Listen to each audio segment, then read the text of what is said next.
Do you ever find yourself stuck in a conversation with nothing to say? Here are 5 tips to help you always have something to contribute. Tip 1.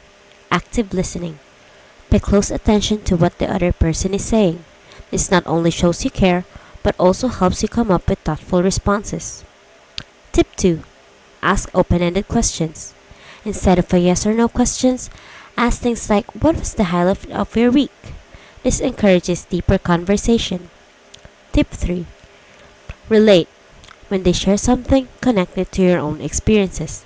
It adds depth and makes the conversation more personal. Tip 4. Compliment.